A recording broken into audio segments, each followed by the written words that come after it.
श्री गणेशाय नमः। ये राशिफल चंद्र राशि पर आधारित है।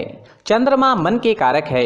हमारे मन पर जो भी उतार चढ़ाव आते हैं वो चंद्रमा की स्थिति लेकर आती है और इस वजह से चंद्रमा की पोजीशन हमारे रोज के जीवन को बहुत ज़्यादा प्रभावित करती है और इसके अकॉर्डिंग हमारा दिन अच्छा या बुरा जाता है।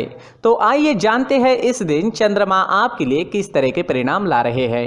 इस दिन चंद्रमा की पोजीशन ठीक नहीं रहेगी। चंद्रमा इस दिन 4th हाउस में रहेंगे। इससे आप इस दिन मानसिक तौर पर काफ़ी डिस्टर्ब रहोगे। मानसिक तौर पर डिस्टर्ब रहने के कारण आपके अच्छे भले काम किसी गलत डिसीजन से बिगड़ सकते हैं। इसलिए इस दिन आपको महत्वपूर्ण निर्णय लेने से बचना चाहिए और कहीं निवेश करना है तो जोखिम नहीं उठानी चाहिए। अगर आप निवेश करना ही चाहते हैं, आपको जोखिम उठाना जरूरी है तो किसी विश्वासु व्यक्ति से सलाह मशवरा जरूर करें। इस समय में सिर में दर्द, शिकायत या फिर कामों में मन ना लगने की शिकायत भी रह सकती है। इस दिन ग्रह नक्षत्र उतने बुरे भी नहीं है, लेकिन मानसिक परेशानियां गलतियां करवा सकती है। अगर आप सावधानी बरतते हुए किसी की राय लेकर महत्वपूर्ण कामों को करते हैं तो वो आपके लिए बहुत अच्छा रहेगा। आज आपका व्यापार अच्छा चलेगा, मुनाफा भी अच्छा ही होगा। आपके व्यापार में आप मेहनत करोगे और उसके मुताबिक आपको फल भी मिलेंगे। तो देखा जाए तो व्यापारियों के लिए दिन अच्छा ही है। इस दिन आप शॉपिंग कर सकते हैं, बड़ी खरीदारी भी कर सकते हैं। इन सब चीज़ों के लिए समय अच्छा है। अगर नौकरी पेशा लोगों की बात करें तो नौकरी पेशा लोगों के लिए भी समय अच्छा रहेगा। आपके बॉस और आपके सहयोगी आपसे खुश रहेंगे, आपका सहयोग भी करेंगे, लेकिन फिर भी वाद विवाद होने की संभावना बनी हुई है। आपको इस दिन ज़्यादा से ज़्यादा अपने कामों में बिजी रहना है। ज़्यादा बातें ना करें, अपने काम से काम रखें तो ज़्यादा अच्छा रहेगा। इस दिन आपको अपने काम के क्षेत्र में कर्म ज़्यादा करना होगा, लेकिन उसका रिजल्ट भी आपके लिए अच्छा ही रहेगा। आर्थिक स्थिति के हिसाब से ये दिन आपके लिए अच्छा है। आपकी आर्थिक स्थिति इस समय में मजबूत रहेगी। इस समय में अगर आप नौकरी ढूंढ रहे हैं तो आपको मन मुताबिक जॉब भी मिल सकती है, लेकिन प्रयास करना पड़ेगा। इस समय में आपको आपके कर्म के ही फल मिलेंगे, बिना कर्म किए फल नहीं मिलेगा। इस समय में जो लोग अपनी जन्मभूमि से दूर हैं उन्हें अच्छे लाभ मिलेंगे। जितना ज़्यादा जन्मभूमि से आप दूर रहेंगे उतना ज़्यादा अच्छा फल आपको प्राप्त हो सकता है। अगर स्टूडेंट्स की बात करें तो स्टूडेंट्स आज थोड़े डिस्टर्ब रह सकते हैं। पढ़ाई में मन ना लगने की शिकायत रह सकती है। मन में कई प्रकार के विचार आ सकते हैं। मन भटकने की भी पूरी संभावना रहेगी। इस समय में हल्का भोजन करना आपके लिए अच्छा रहेगा और अगर तनाव महसूस हो तो 1-2 मिनट तक डीप ब्रीदिंग जरूर करें। इससे तनाव को दूर करने की कोशिश की जा सकती है। दोस्तों, इस समय में अगर मैरिड लाइफ की बात करते हैं तो मैरिड लाइफ बढ़िया रहेगी। एक दूसरे के बीच प्यार बढ़ेगा, अच्छा तालमेल रहेगा, घर में खुशनुमा माहौल रहेगा। दिन काफ़ी अच्छा जाएगा। अगर पर्सनल लाइफ की बात करें, लव लाइफ की बात करें तो लव लाइफ के लिए भी दिन बहुत अच्छा रहेगा।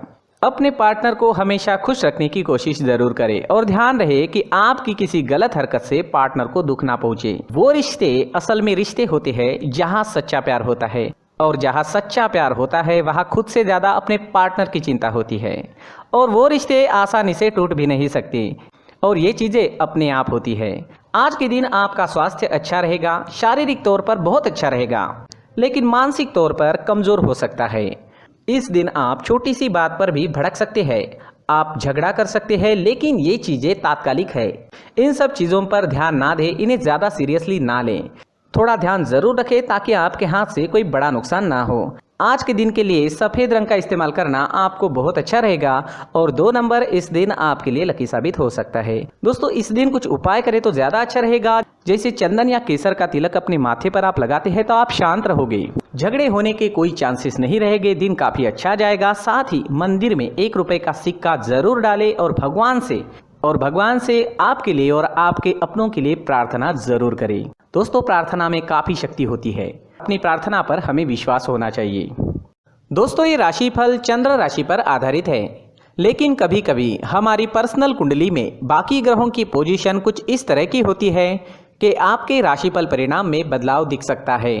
इसलिए राशिफल को एक मार्गदर्शन के तौर पर लिया जाए तो ज़्यादा अच्छा रहेगा। दोस्तों, सभी राशि के लोगों के लिए जीवन में आगे बढ़ने के लिए कुछ जरूरी बातें वीडियो में आगे बताई गई है, तो वीडियो आगे जरूर देखें। नमस्कार दोस्तों, व्यक्ति को अपने जीवन में सफल होने के लिए मेहनत के साथ साथ भाग्य का साथ होना भी बहुत ही आवश्यक होता है। अगर व्यक्ति का भाग्य उसका साथ देता है तो कम मेहनत में ही अधिक सफलता प्राप्त होती है, परंतु कई बार ऐसा देखा गया है कि व्यक्ति के जीवन में कई ऐसी घटनाएं घटित होती है जिसकी वजह से उसको बहुत सारी परेशानियों का सामना करना पड़ता है और इस स्थिति में व्यक्ति को बिल्कुल भी समझ नहीं आता कि ऐसा क्यों हो रहा है। दरअसल आपके घर में ही कुछ ऐसी चीजें होती है जो हमारे भाग्य को प्रभावित करती है, हमारे जीवन को प्रभावित करती है और उन चीज़ों के आसपास होते हुए भी हमें वो चीज़ें नज़र नहीं आती। वह चीज़ें हमारे चारों तरफ एक अजीब सा घेरा बनाकर रखती है, परंतु हम उसको नहीं देख पाते। इन चीज़ों से हमारे घर में और हमारे जीवन में नकारात्मकता फैलती है, जिसकी वजह से हमें नुकसान उठाना पड़ता है, जिसकी वजह से हमें भारी नुकसान उठाना पड़ता है। हम पूरी तरह से कंगाल हो सकते हैं। अगर आप कहीं बाहर से आते हैं और अपने जूते चप्पल इधर उधर कहीं भी उतार देते हैं तो ये अशुभ होता है, क्योंकि इधर उधर जूते चप्पल उतारने की आदत की वजह से आपको अपने जीवन में आगे बढ़ने में रुकावटें उत्पन्न होती है, इससे उन्नति में बाधा आती है। इसलिए आप अपने जूते चप्पलों को उनकी जगह पर ठीक प्रकार से रखें। दोस्तों, काफ़ी लोगों को इस तरह की आदत होती है, कहीं से भी बाहर से आते हैं, कहीं भी जूते चप्पल फेंक देते हैं, कहीं पर भी उतार देते हैं। कुछ लोग तो घर के एंट्री के मेन डोर के सामने ही जूते या चप्पल डायरेक्टली उतार देते हैं। ये तो बहुत ही गलत है। साथ ही कुछ लोग जूते चप्पल उल्टे रख देते हैं, उस पर ध्यान नहीं देते। लेकिन इन चीज़ों पर ध्यान देना बहुत ज़रूरी होता है और जूते चप्पल हमारे जीवन को बहुत ज़्यादा प्रभावित करते हैं। दोस्तों, ध्यान रखें, जूते चप्पल हमेशा साफ सुथरे रखें और उनको उनकी जगह पर रखें। उनके लिए एक स्थान बनाएं, उस स्थान पर रखें। अगर कोई व्यवस्था उनके लिए की है तो बहुत ही अच्छी बात है, वहां पर उन्हें रखें, साफ सुथरा रखें। जूते चप्पलों को उनकी जगह पर कुछ इस तरह से रखें कि वो देखने में भी अच्छी लगे। अगर वो चीजें देखने में अच्छी लग रही है तो फिर उनसे निगेटिव एनर्जी उत्पन्न होने की संभावना बिल्कुल भी नहीं रहेगी। तो दोस्तों, इस बात का ध्यान जरूर रखें। साथ ही दोस्तों, एक और बात है जिस पर आपको ध्यान देना बहुत जरूरी होता है। हमारे घर के छत के ऊपर जिन चीज़ों का हमें काम नहीं होता है उन्हें हम घर के छत के ऊपर रख देते हैं। ऐसा करते करते देखेंगे तो घर के छत के ऊपर कबाड़ जमा दिखता है। जी हाँ, जो चीज़ें हमें लगता है आगे जाके हमारे काम में आ सकती है वो हम घर के ऊपर रख देते हैं, लेकिन वो चीज़ें तो काम में नहीं आती। हमारे जीवन पर वो चीज़ें बहुत ही गहरा निगेटिव इफेक्ट डालती है। इसलिए हमारे घर के ऊपर का जो भी एरिया है वो पूरी तरह से साफ सुथरा रखें। जी हाँ, साफ सुथरा रखना है और एक भी बिना काम की चीज हमारे घर के ऊपर नहीं रखनी है। दोस्तों, नहीं तो हम जीवन में मेहनत करते ही रहेंगे और हम जितना पा सकते हैं उतना नहीं पा सकेंगे, क्योंकि ये चीजें हमें कहीं ना कहीं हमारे जीवन में पीछे रखेगी। इस वजह से घर के छत को पूरी तरह से साफ रखें, पूरी तरह से साफ सुथरा रखें, क्लीन रखें। साथ ही दोस्तों, हम हमेशा देखते हैं घर के ऊपर जाने के लिए जो सीढ़ियां हैं, उन सीढ़ियों के नीचे जो जगह होती है वहां पर सामान हमेशा रख दिया जाता है। वो जगह ही ऐसी है कि सामान को खींच ही लेती है। वहां पर आपको कुछ ना कुछ सामान मिलेगा ही। जिन लोगों को पता नहीं है उनके घर आपको सामान मिलेगा ही, लेकिन जिन्हें पता है वो लोग हमेशा सीढ़ियों के नीचे की जगह साफ सुथरी रखते हैं और एक भी चीज वहां पर आपको नहीं मिलेगी, क्योंकि अगर हम सीढ़ियों के नीचे सामान रखते हैं तो हमारी उन्नति होना बहुत ही मुश्किल है। जी हाँ, सीढ़ियों के नीचे कूड़ा कचरा कबाड़ अगर हम जमा करके रखते हैं, कोई भी सामान रख देते हैं, तो उस वजह से माँ लक्ष्मी हम पर प्रसन्न नहीं होती। माँ लक्ष्मी हमारे घर में आने की संभावना बहुत ज़्यादा कम हो जाती है। तो दोस्तों, इन चीज़ों पर ध्यान रखें। हमारे घर की जो सीढ़ियाँ होती है उनकी नीचे की जगह हमेशा साफ सुथरी रखें, क्लीन रखें। साथ ही दोस्तों, अगर आपके घर में ऐसी कोई चीज मौजूद है जिसका आपको काम नहीं है, जैसे टूटे फूटे बर्तन, आईना, तस्वीरें, इलेक्ट्रॉनिक सामान, सोफा, कुर्सी, टेबल, पलंग, घड़ी, झाड़ू, गमला इत्यादि, तो आप इन सामानों को अपने घर से तुरंत ही बाहर निकाल दीजिए, वरना इससे आपको बहुत बड़ी परेशानी हो सकती है। आपको ये चीजें कंगाल बना सकती है। तो घर में ऐसी चीजों का मौजूद होना शुभ नहीं माना गया है। इससे धन की देवी माता लक्ष्मी जी का प्रवेश घर में नहीं होता है। इन चीजों से आपके घर में नकारात्मक ऊर्जा का संचार होता है और जिस वजह से व्यक्ति को मानसिक समस्याओं का सामना भी करना पड़ता है। व्यक्ति के मन में चिड़चिड़ाहट होती है और छोटी छोटी बातों पर गुस्सा आने लगता है। आप जो भी कार्य करते हैं उसमें आपका मन नहीं लग पाता है। इस व्यक्ति का जीवन घर में मौजूद इन चीज़ों की वजह से अंधकार में डूबने लगता है। इसलिए आपको घर में बिना काम की चीज़ें, कूड़ा कचरा नहीं रखना है। दोस्तों, एक और ख़ास बात है, हमारे घर में मकड़ी का अगर जाला है तो वो बिल्कुल भी शुभ नहीं है। जी हाँ, वो अशुभ माना जाता है।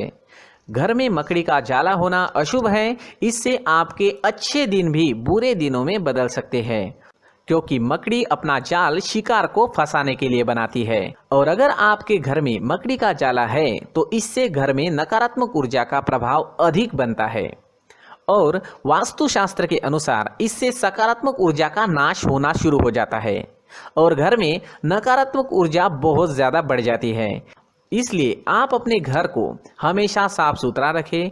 कम से कम 1 महीने में अपने घर के हर कोने की साफ सफाई जरूर करें। दोस्तों, मुख्य द्वार भी हमेशा साफ सुथरा रखें। मुख्य द्वार को हमेशा सजाया जाता है, क्योंकि मुख्य द्वार से ही हमारे घर में लक्ष्मी का प्रवेश होता है। तो मुख्य द्वार को साफ सुथरा रखें और सजा कर रखें तो बहुत अच्छा रहेगा। इससे मानसिक रोग और घर की परेशानियां दूर हो जाएगी, धन की कोई कमी नहीं रहेगी और इसके साथ साथ आय के नए स्रोत भी खुलने लगेंगे। इसी के साथ और कुछ चीज़ें हैं, जैसे टूटी फूटी जो भगवान की मूर्तियां होती हैं वो हमारे घर में नहीं रखनी चाहिए। साथ ही जो भगवान के पुराने फोटो है जो जमा करके रखे हुए होते हैं, तो दोस्तों वो चीज़ें नहीं रखनी चाहिए। जो भगवान के फोटो या भगवान की मूर्तियाँ जो घर के मंदिर में हैं, बस वहाँ तक सीमित है। अगर आपके घर के शोकेस में भी वो मूर्तियाँ रखी है, कुछ फोटो रखे थे, उन्हें भी साफ करते रहना चाहिए। जिन चीज़ों को हम मेंटेन नहीं कर पाते, साफ नहीं रख पाते, उन चीज़ों को घर से हटा देना ही आपके लिए अच्छा रहेगा। साथ ही दोस्तों, कुछ तस्वीरें हैं, जैसे डूबते नाव की तस्वीर या फिर झगड़े की तस्वीर या फिर कुछ ऐसी तस्वीरें होती है जो देखते ही हमें समझ में आ जाता है कि ये तस्वीर निगेटिविटी दर्शा रही है। इस तरह की तस्वीर भी आपको आपके घर में नहीं रखनी है। जी हाँ, इस तरह की तस्वीर लगाने से भी हमारे जीवन में उसी तरह की घटनाएं घटित होना शुरू हो जाता है। हर एक चीज़ हमारे घर की हम पर प्रभाव डाल रही है। इस तरह के बदलाव आप आपके घर में ज़रूर करें। धन्यवाद।